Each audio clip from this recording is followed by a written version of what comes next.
that can be used to keep tabs on these folks and make them pay. And even after that, even after. Hi, sorry I'm late. It seems like I'm having internet problems. Um, a little change up happening up here. I'm redecorating. So let's see. I just want to make sure that I am live.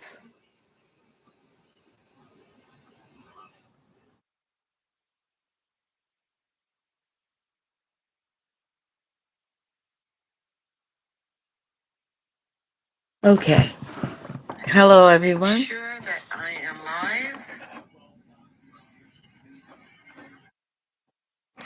All right. So, welcome to another edition of my weekly charge up with the Loon. It's been a hectic day. If you were able to join my buddy check, you know that I worked yesterday and I'm a little bit behind schedule. But I am trying to do what I can. Today's topic is going to be talking about dementia. Basically aging parents. If you are joining me from X, on X, I put it as um, aging parents, I think. But we're going to be basically speaking of dealing with aging parents with dementia, which is a topic. This is going to be a discussion because this particular topic came on a fly. As we all know, Monday was St. Patrick's Day. And I had the pleasure of going out with a few of my ex-coworkers, and we are of different age group. One of my female friends, she is actually older than me, to the age where she has grandchildren, and she has a daughter, I think about my age, maybe 15 years younger than me. And I have a much younger coworker who is in his 30s. So he is just hitting the prime of his life. And while talking to the three of them, we are all three dealing with similar situations with either a parent or grandparent or a grand aunt, uncle, cousin that is unfortunately going through that issue. So with us going through this issue, I think it's important that we talk about it because it does hit our daily life. And if you're going through this is a weekly thing that you deal with, if not daily. But before I get into that, today is March 23rd, 2005. And I already told you what our topic is. So last week we talked about finding faith. When I say God works in mysterious ways, God works in mysterious ways. And I don't mean to exclude anyone when I say God, but that's how I say it. I say either God, the All, the Almighty, a higher power. So when you put out the energy, and this is mine, this does put into the practice of mindfulness, and it does put in the practice of meditation. When you put your focus on something that you want to focus on, you do see the outcome. When it comes to my glasses are acting up. Okay.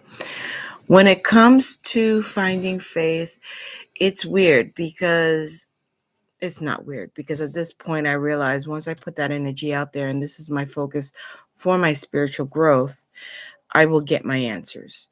And I'm hoping that as you go through it, this is the same thing that you'll go through.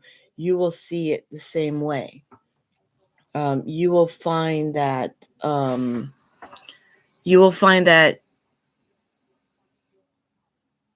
you're more susceptible to seeing the signs that are given to you, the assistance, I call it assistance, the assistance that is provided to you by the universe, by the higher power. In finding faith, I actually am contemplating, I'm not going to get into details about this, of steps that I could take, and where I've had missteps in the past, and where I have to basically repent and resolve those issues for the difficulties that I'm going through due to my actions in being naive. I find every day that I find more and more reasons to have faith and to, how can I say, reinforce the faith that I believe is there. Even though, like doubtful Thomas, we all doubt. But if you have faith, you tend to see where your doubt might have misled you. Um, I'm hitting topics and I'm having realizations that I see that I'm going to have to revisit these in future weekly charge ups. But as you follow these, my weekly charge ups, and if you come up with any significant things that you like to share, feel free to put it in the comments, whether you're watching this now or whether you're watching this in the future. Due to my reinforcement in my faith, though, I have to say it goes back to another episode of having hope or finding hope, because I have hope that my future will be bright despite this late in the game.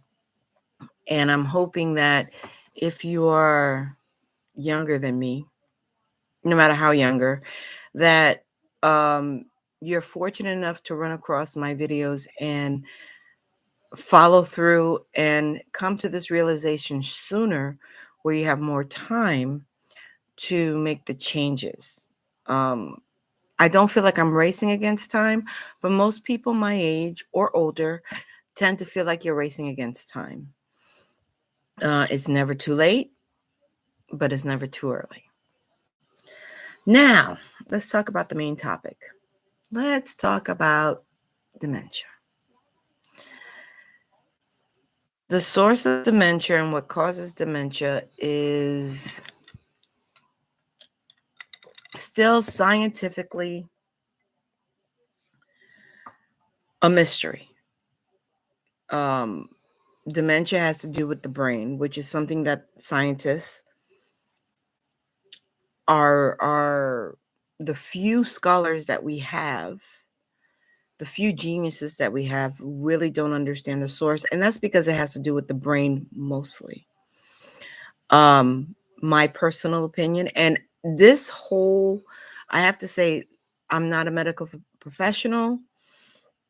I am not expert in this in any aspect, but this is like I mentioned earlier in this video, I realized that there's 3 friends that I have, and we're of 3 different generations. Basically, we have the boomers, me being I guess you would call Generation X, and I have millennium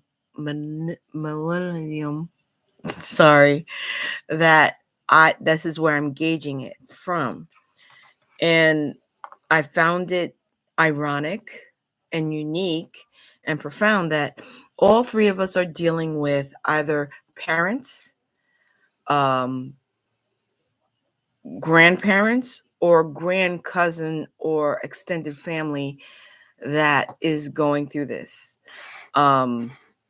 For me personally, it is what I call in Haitian, anyone who's dearer to us that is not an um, immediate when I mean like related to like uncle or aunt, we tend to call them tatis. Tatis tends to be cousins.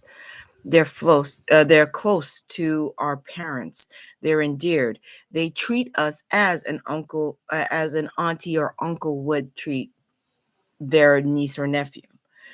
Um, I'm going through this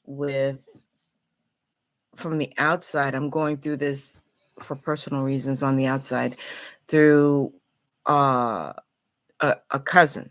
I would consider her, if she's almost like a sister to my father, who has passed on. And she's been very close, one of the few relatives that's been close to my mother since my father's passing. One of my friends is going through it with their mother, which is an immediate parent, and another person is going through it with their grandfather, which is, a grand, it's much older. It's a parent of a parent. Now, first of all, dementia affects everybody who immediately is involved within the family. Even if you're not involved on a daily basis, it still affects you. Um, First thing I want to touch is the person you knew who grew up and raised you is still there. That was a reality that I had to realize years ago. They go into tangents, and at times they don't recognize you, and it's hurtful. I could tell you that from how my father reacted with his mother, my grandmother, who I was not close with, because she uh, she lived in a different country, so I saw her on occasion. I found out shortly before she passed, that I was her pride and joy, despite the fact that I didn't realize this, due to the fact that I was her oldest son's first child. When it came to my father, he had to deal with the realization, and it was very hard for him. And so, if you're in a position, and I have to state this, if you're in a position where you are dealing with your parent who is dealing with their parent who is going through dementia, it's more difficult for them to deal with it. Um, it's more hurtful to them because they're their child. Um, at the time, my father, I didn't understand it until recently, what my father was going through. Um, my father's generation, and we're talking about the boomers, they do take it personally, but they don't voice it, which is something that comes with their culture, which is a different discussion, but it's something you have to be aware of. Because when a parent goes through dementia, depending on which generation you grew up in, and what your values are, is depending on how you deal with it. My father didn't take it too well. Um, he hid it well, but he didn't take it too well. In retrospect, I'm able to see that. Currently, in my personal situation, what I'm going through with my tati, and I'm going to refer to her as my tati. I can't say my um father's cousin. She's my tati. She's endeared to me. She's been there since I've been a child. So she deserves that title, and that's the title I'm going to refer her to. She's in her 90s. She's stubborn as hell. And that's another thing. They tend to be stubborn as hell, but they tend to forget where they are in the timeline. What do I mean? There are times that if you resemble a family member that they grew up with, they will always mistake you for that family member. They may even forget that you were even born, because at the time that they're going through whatever episode they're going through, you are the person they see before them, and trying to explain to them that, no, I'm so and so, and I'm so and so's child. They will not be able to comprehend it. So, to save yourself that grief, My personal opinion, this is not my professional opinion. Like I said, I'm not a medical doctor. My personal opinion is to let them live it out at that moment. Um, they may not recognize you, and this is even if you're their child. Luckily, when my father was going through what he was going through, he didn't hit dementia. My grandfather, which is my father's father, did not go through that either. Unfortunately, my grandmother, again, she grew up in a different country, so we didn't have that close knit relationship. My grandmother went through it. And from what I was informed and told during the 2 weeks or the last year, within the last year of her life, my father went to visit her. And I think during the 2 weeks for a total of 2 days, and that's not consistent, that's not back to back. For a total of 2 days, she recognized her eldest son. It's heartbreaking.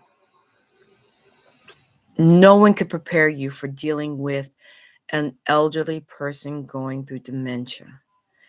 And the biggest thing that you could have, and the biggest skill that you need to hone in for that, is patience.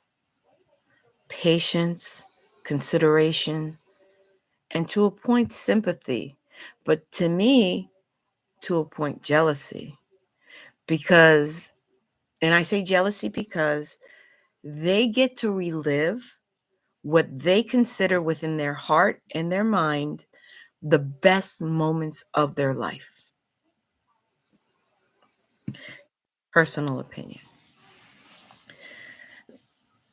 As I go through, I'm going to share what I find to deal with, how to deal with it in person, in lifetime,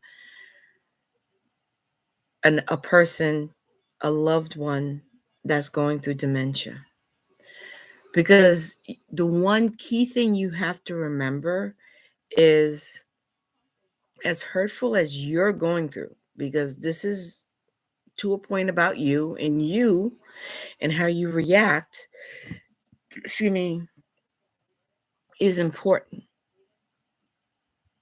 And it does affect the episode that that person is going through. Now, I refer to it as an episode because as quickly as it comes, it does pass, no matter how long it lasts. And that is the truth. Um, there's a lot of stress that comes with dealing with someone, especially if either their significant other is gone, they don't have a significant other, and they've been independent most of their life. Let's go to the independent part.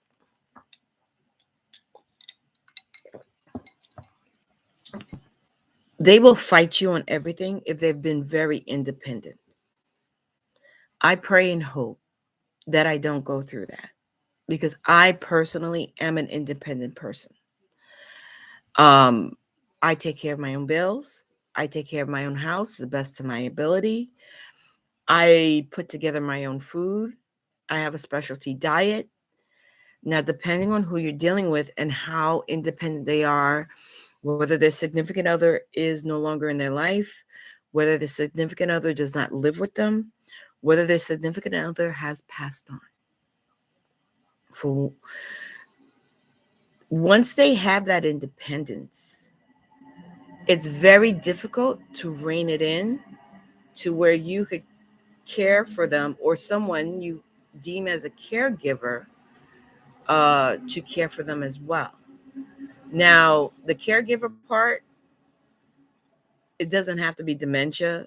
Um, I have other I have other friends, dear friends of mine, who are dealing with elderly parents that I can't even tell you how many nurses, aides, attendants that have gone through their household because they don't want them. So the stress of, I don't want this stranger in my house, which I could completely understand. Their house, their home, their apartment, wherever they live, whether you put them in a nursing home, assisted living, is their space. And if I understand we may require them to have constant, or someone going into their space in a constant um, frequency that does not fit what they perceive as an acceptable schedule. You'll hear the complaints. You'll hear, now, I'm not saying to discard this, because I've also seen this happen in the past, where they may accuse someone of taking stuff, or they may misplace stuff, or stuff isn't clean the way they want to, or they're put in the order that they want to. It causes you stress, because an unhappy elderly person in your life means you're unhappy.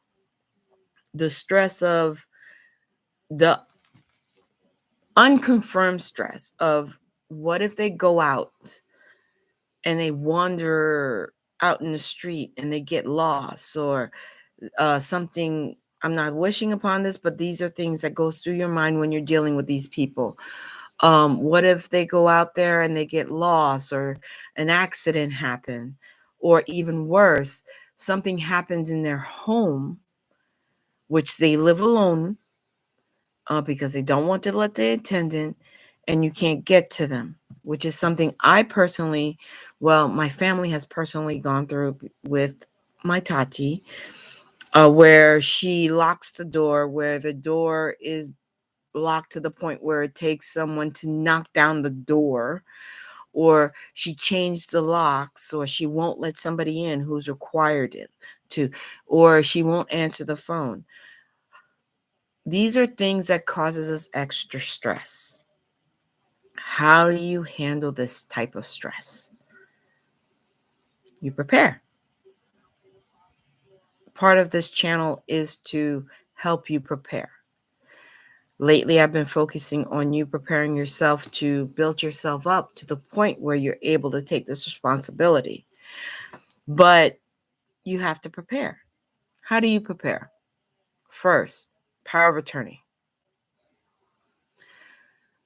Before, when you start seeing similar signs, little signs, not taking medication, not eating on time, um, irritability that is more than normal, that's on an individual basis. And again, I'm only sharing the observations I've made throughout the last 10 years, at least. Um, the lack of activity or desire of activity, a loneliness, a forgetfulness. Now we all suffer from fog brain. I'm hoping I'm not at the point of dementia, because dementia could hit at any age. But I have had a point where, I've had foggy brain. You get forgetful. You walk into a room. Now this happened in my 30s. Just so you know. You walk into a room to do something, and the minute you cross that threshold, you completely forget. I'm not talking about that. I'm talking about rambling on about inconsistent, off the topic stuff. Once they hit a certain age, and it happens more frequently, they tend to forget who has passed on and who's still living. If you start getting the question, have you heard from so and so, and you knew they passed on years ago, it's time to get the power of attorney ready. I'm not saying it's going to happen that year, 2 years. It could take 10 years for it to take effect, but that'll give you an extra sense of security that when it does happen and it's time to take action, that you have that in order. Peace of mind. Another thing is to increase your contact with them. Visit them a little bit more. You don't want to have them have that feeling that their independence is being taken away. But this way you could keep an eye on when they're forgetful, when they don't eat. Um, Keep an eye on their medication or doctor's visit, when they choose not to see the doctor anymore. Um, the time that this tends to happen, because we all hit an age, and I say we all hit an age because in my dad's 40s, my dad started to lose a lot of family members and friends. And I do remember seeing visibly that the strong, the stoic man that nothing bothered, um, it started to take a effect on him. I actually started to see grief in his face. Now, like I said, I'm 51, and so my dad was a boomer. He was a legally foreign immigrant who migrated to this country. And I say this because they tend to be more masculine. You don't show your emotions. And I started to see his emotions, and I started to see the toll when my dad realized in his 40s that his friends, the people he considered close, I say that because not everybody whose family is considered close, started to pass away. And it started to take a toll. It started to take a toll, and it takes a toll on you. You want to pay attention to when that starts happening. They won't say it, but you could tell when the slightest little changes in a person's attitude changes. Um, but when they forget that that person has passed on, you want to pay attention to their eating habits. You want to actually start getting involved in their medical care. It's key to know which medical plan they're using. Um, Learn more about that while they're still coherent. So you're not sidetracked when things take full effect. Planning ahead. Have a degree that you said if X, Y, and Z happens, this is what we're going to do. Whether it is someone in the family who's close takes this person in, or you research um, nursing homes or assisted living, depending on the degree, or I believe some places have centers that specifically deal with dementia, where you could see what the criteria is, how much it costs, what they'll cover, and you'll have that plan in effect should an emergency happen. I bring this up because I hit an emergency, and I believe one of my friends hit an emergency at one point. My emergency was, for years, my tati refused to go to the doctor. Now, at one point in my life, I was at a good space. So good where I was making so good money that I was actually considering we move in together. Now, those people who know me personally know what? You're going to live with somebody? But I was at a space where I could feel that I could get a place, an apartment, where I could keep a closer eye on her. Now, we are in year 2025. So this was back in 2016. And in classic elderly, stubborn form, she refused. I didn't push because, I believe people deserve their independence. I wish I would have pushed a little bit more on that. But fast forward to 2025. We had an incident where she fell in her apartment which she locked up. We couldn't get to her. I couldn't get to her. I didn't know. I didn't find out till after the fact, because I'm not in a position where I could get there. And I only share this so you could relate.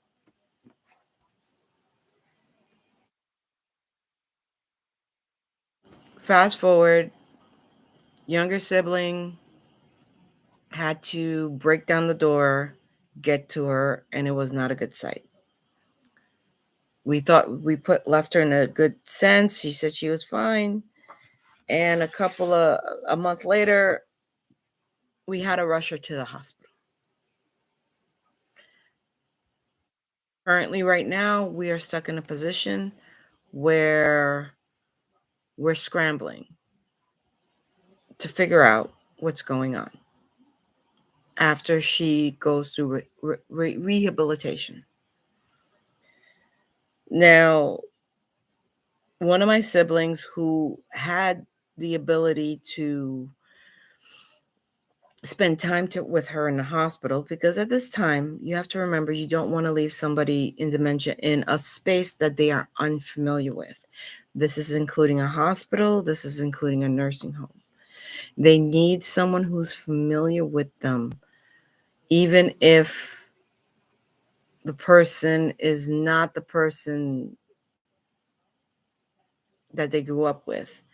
They need someone familiar with them during this time of transition.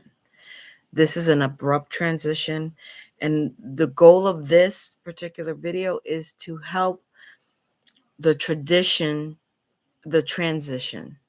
pardon me, to be more smooth, more natural, and less traumatizing for you and them. Now, mind you, I have to admit, due to my circumstances, I was not part of this, but I was kept in the loop. I feel sorry for my siblings, my mom, that had to go through this on a daily basis. And don't get me wrong, I worry. But unfortunately, I'm not in a position where I could take a point in my life and and stop what I'm doing to address it, especially if I have a support system that can do that. But some of us are not in that position, and some of us are grandchildren who we understand it's our parents' quote unquote responsibility. And I hate to say it's their responsibility. To me, it's the responsibility of the entire family. But due to how can I say, due to the magnitude and the trauma that can occur to the person experiencing it, the least person, yet the closest person to them dealing with it is best. The more people involved, not in the background, but in their face, causes more trauma depending on where they are in the state um, of dementia that they're going through. So the way you handle it is pre-planning. You want a power of attorney. You want to be aware of their health care and what type of health care they have. You want to plan for when they cannot be alone. And you want to be aware of the signs. Signs is forgetfulness. We all forget things. So that's not the type of forgetfulness I'm talking about. I'm talking about the forgetfulness where they forget to take their medicine to the point where they resent going to the doctor. And sometimes they outright don't go to the doctor anymore, and they don't take medication. They stop taking the medications. And I'm talking about medications that they've been taking for years. Most of the elderly people are either taking high blood pressure medication, diabetic medication. You want to keep an eye on those especially, because that's very dangerous. If they have mental medication due to mental illness, you want to pay attention. whether they forget to take showers, whether they do take showers or they don't take baths. I know a lot of the elderly believe in what we call the hand towel bath. They won't get into the tub. And it's not because they don't want to get clean, it's because they're afraid of falling. I mean, even if you put a chair in there for them to go into the tub, when I say chair, there are special chairs where you could put in the tub for elderly people who can't stand or have a slip and fall um, possibility that you could put in there.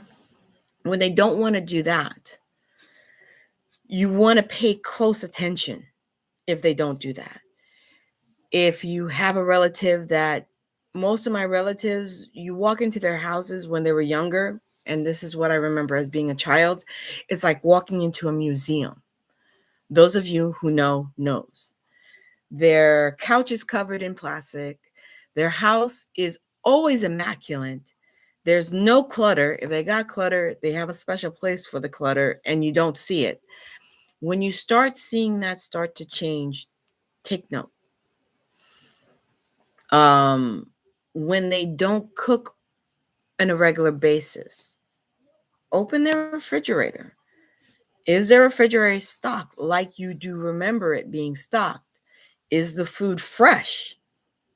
Because you got to also remember, part of dementia is forgetfulness, and part of the stuff is they will have rotting food in their refrigerator, which actually is another health issue because they might actually cook it thinking it's fresh and cause food poisoning, which will make things worse. Um, if you can't make it there physically, when you call, do they pick up on a normal basis? One of the things I noticed with my Tati is that there were certain people that she would pick up for, which I programmed on her phone, that I installed for her. And will she stop picking up for certain people? And prior to our emergency that we went through in the beginning of this year, there was only one person towards the end that she picked up the phone with. It doesn't matter who, because um, I had her phone set up where it announced who called. And she didn't answer still then, but she only answered for one person. Don't let it get past that one person. When you see it's that one person that calls or she picks up for, it's time to enact whatever emergency plan you have set, because it's not going to get any better. I hate to say it like that, but that's the truth. Once you have the signs in place, once you have your emergency plan, it relieves your stress. What can you do to relieve the stress upon you and the rest of the family members? Have family discussions. This past Thanksgiving, we did have a family discussion on how we wanted to handle the situation. It's not the easiest discussion to have. And depending on how the discussion goes, sometimes it's not the most cordial. You're going to have to power through it for the benefit of your loved one. Once you come up with a plan, implement it as soon as possible. Look at each person who wants to get involved, availability, and task out their responsibility per that availability.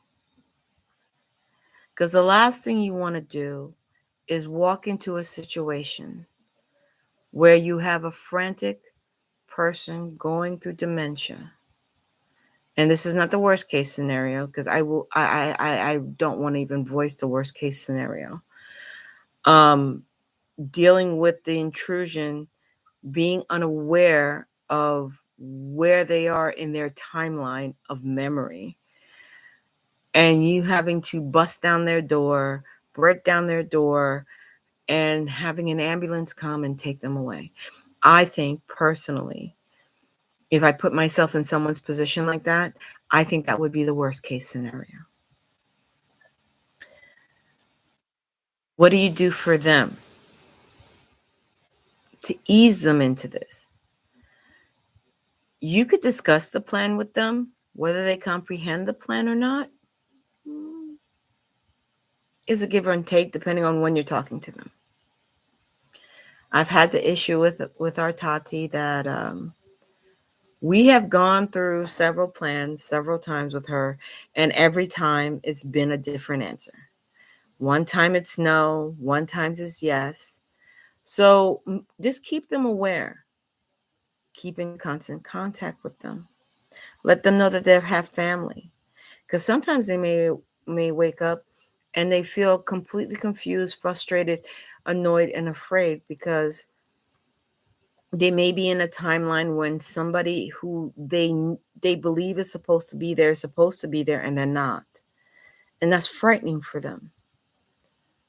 So if they call you in a frantic, if they run out, and hopefully they're where you live.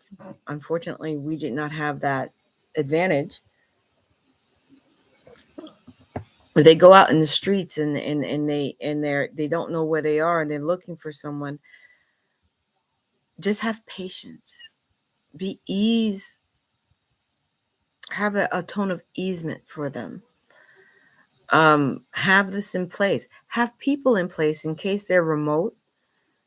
Where Have people in place that they know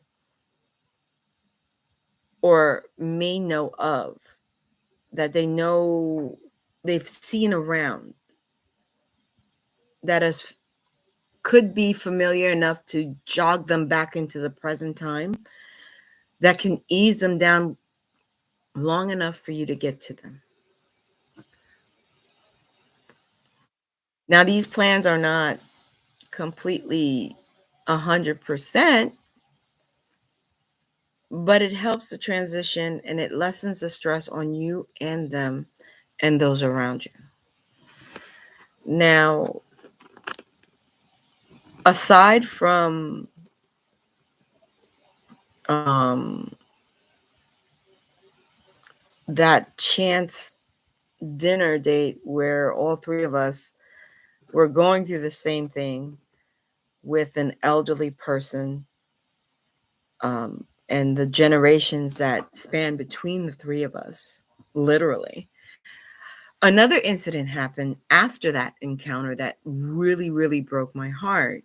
Um, if you listen to my any of my videos, you always hear a train go by. I live near train tracks, and they are street. It is street level, and unfortunately, people do crazy things on the train tracks.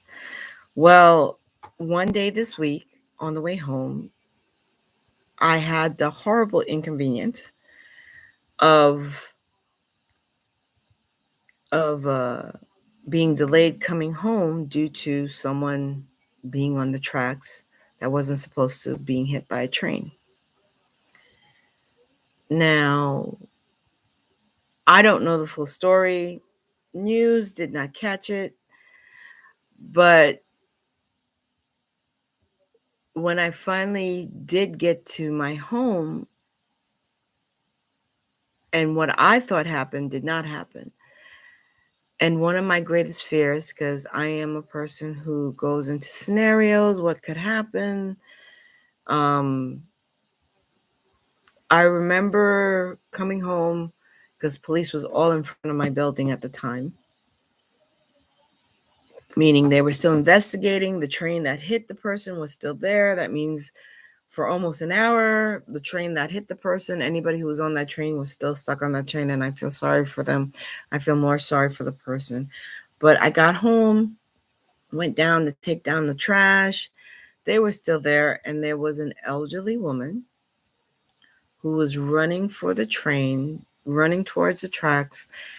Now, where I live has a lot of foreigners, so when they're speaking, I don't understand. But I could tell that this woman was on the phone with someone and she was trying to find out She came to where in front of my building is the stop. So she was trying to see if the train hit someone on the street, which they did not. It was a couple of feet before the stop. The and there's a whole lot of reasons which I'm not going to get into why they didn't get the passengers off, but it was somewhere where it wasn't convenient for someone to just be on the tracks, unless one you were so incapacitated that you did not know where you were, and you were walking down the tracks thinking that it was obsolete, which unfortunately here in New York there are a few places where it's like that, where there are just tracks, they're decommissioned, trains doesn't use it anymore, but the throughway is still there. Matter of fact, on President's Day weekend, I ended up being somewhere not with near here, but in one of the other boroughs where there were kids who were off, and I could only assume, and I pray that these tracks were decommissioned and they were walking down the tracks. I saw them as I crossed the tracks, walking down the tracks. If somebody is to that point, depending on what they experience in their life, and since the woman was older, I could only assume, because I hope that kids are not that. I've lived here for 2 years, so I haven't. This is the first time that's happened. So I'm thinking possibly it may have been someone who was elderly, who was going through dementia and happened to walk down there. There's other reasons, but this is a scenario that I saw within my mind's eye. And they didn't know where they were. They didn't realize that the tracks were still alive, and they were just walking down the tracks, and they happened. They couldn't have walked on the tracks because the hill down the which is why they didn't get the customers off. The hill down towards the tracks was too steep to risk anybody going down, falling down it. And to tell you the truth, it's not convenient to get to that particular spot. I say this in saying is, if you are suffering, if you have an elderly person who may be going through this, these are the things that go through your mind. If you're not there yet, you don't understand. If you're there, you know exactly what I'm talking to. Something as simple as, and it doesn't matter how busy as your street is, something as simple as crossing the street causes you anxiety. You have to be prepared. Go shopping for them. Sometimes they're to the point where they can't go shopping on their own. Go shopping for them. Go ahead and make sure that their cupboards and their refrigerator is filled with food that they can eat. That's convenient for them. If they have a microwave, I personally don't, and I don't believe in microwaves too much, nor do I believe in air fryers. So that's another concept that's a little bit difficult for people. But you have to understand, a lot of these people a lot of the personnel I'm talking about are boomers. Microwaves, yeah, they may or may not understand the convenience. Air fryers, that may be a little bit more challenging. If they have gas stoves, I recommend visiting them more often, because it's more likely that they may do something as simple as accidentally, and it's always by accident, accidentally keeping the gas stove on. I personally don't have a gas stove. Um, I personally prefer them, but I don't have a gas stove. But I'm a little neurotic, so I will wake up in the middle of the night and make sure all my stuff is turned off, even when I live somewhere where I had a gas stove. You want to take these precautions. There's a saying when I was trying to go into nursing that they say, when you're born, you're an infant. Then you live your life as a teenager and as an adult. But when you get older, you become an infant again. The only problem with that latter one is that they become infants, but with a stubbornness and knowledge that they're grown. So you're not dealing necessarily with an infant, you're dealing with the childlike mind with the knowledge of their life experience. And we have to, in order to go into dealing with someone with dementia and someone who's going through this phase of life, we have to move forward with them in the respect of their life experience. This is the part that causes a lot of strife. You have to, whether their life experience have been good or bad, whether their attitude within life has been good or bad, you have to acknowledge and you have to respect that life experience. And you have to act accordingly. And when I say you have to act accordingly, you have to act accordingly in respect to how to interact with them. Someone who is bitter with their life experiences, you may not agree with it, you may not condone it, but you have to acknowledge it. And that is how you have to interact with them in respect to their life experience. In the interim, you could try to help broaden their life. My Tati has a lot of superstitions. Some of them I agree with, and some of them I don't. But when she talks to me and she's in that space, I have to use the right words to bring her back. I remember when my sister was in the hospital with her, which was an unfamiliar place, and unfortunately for my sister, was not the best experience for her. And it was very stressful. And my heart did ache for my sister, although I could not be part of that due to my responsibilities in life. There were times that she called me and said, "Can you please talk to her?" And I did speak to her, and I was speaking to a rambling woman who most people would have been like, "Ugh, I don't have time," or "She's talking craziness." No, what I had to do was go to where she was, but I remembered her faith. And I used her faith, whether I agree with her faith or how she outlooked her faith, I spoke to her within her faith to talk her down to the point where my sister was like, "Thank you. All right, I could handle her now." And moving forward, it was a more pleasant experience. We have to put ourselves in that person's shoes. Like I said, whether we agree with their manner of thinking, their principle, or their values, in order for that person not to be combative with us, we have to put ourselves in that place to bring the person and talk them down to the point where hopefully they come to reality where we are now, where not only you, the caregivers, the doctors can deal with them and we could deal with them and it'll be less stressful. It's funny because after that talk, my sister did have a couple of bad nights with her because um luckily my Tati was in a hospital where they did allow my sister to spend the night there and stay with her because she was in an unfamiliar place. She was terrified of authority figures, that meaning doctors, police officers, anything like that, which is something I knew of building up to this due to my interactions with her.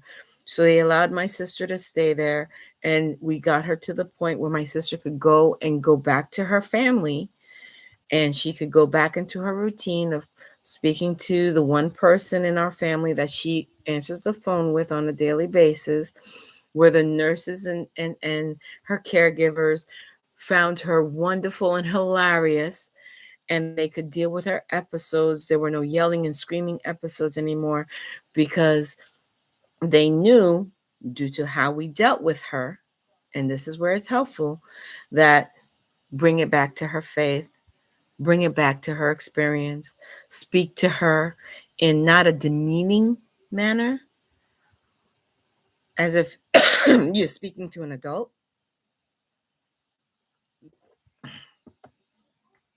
but you're also bringing her back where she doesn't realize that she realizes that she's in her safe place, that she's not in her familiar zone, and that everybody who is around her is there for her best benefit.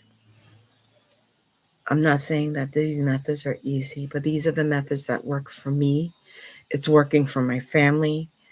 Right now, we are not in a space where where we're ahead of the game. We're going space by space, and we're going with the flow. So I'm hoping that where we have misstepped will help you deal with someone who is dealing with dementia. Now, I know this is the weekly charge up, and we usually focus on during the week on how to deal with this. So if you're not in a position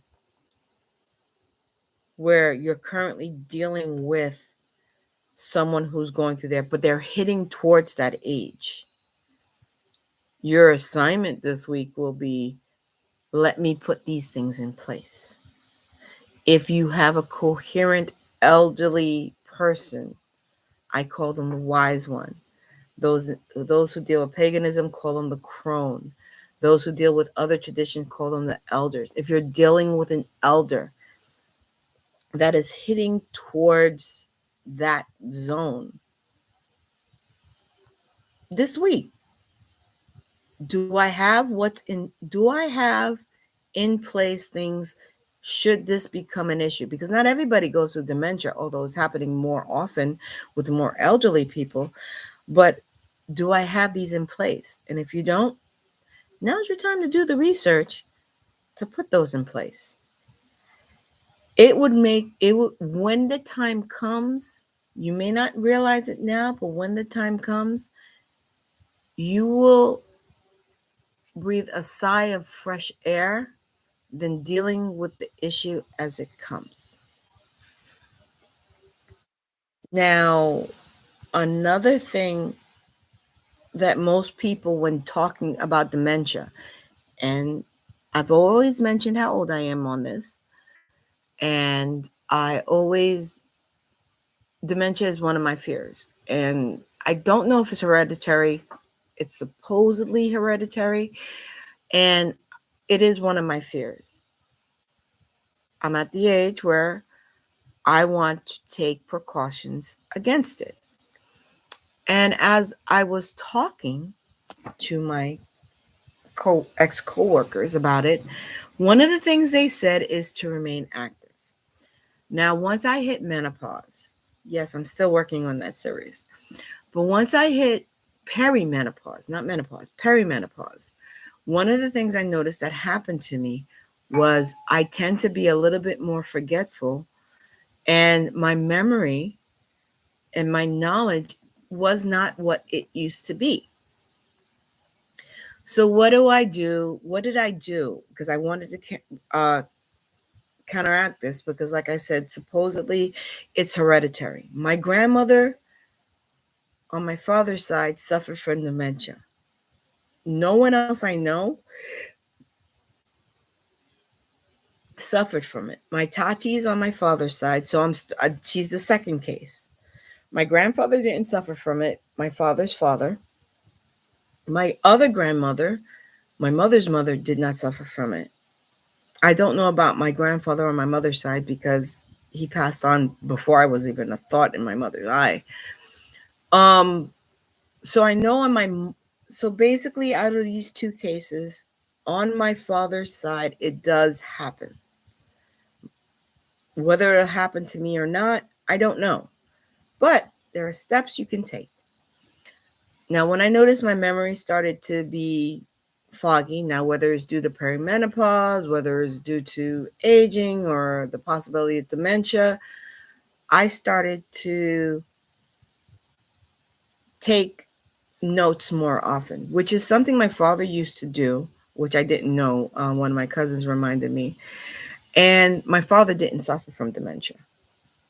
Everything is notes, keeping a journal, uh, making notes of special things here and there. That's another thing. Another thing is to stay active.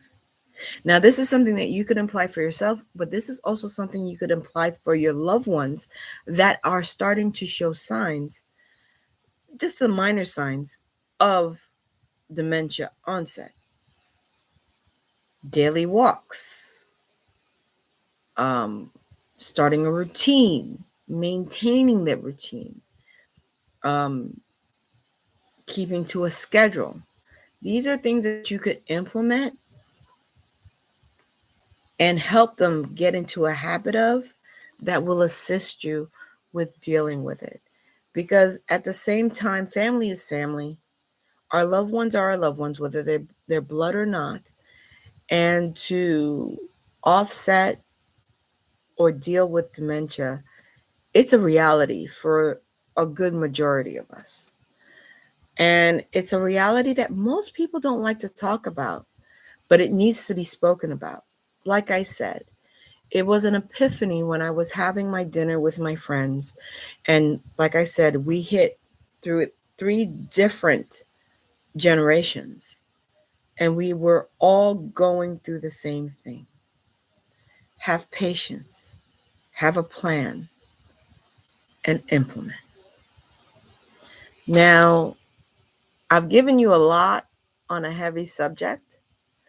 Um, if you have a parent, grandparent that is still coherent,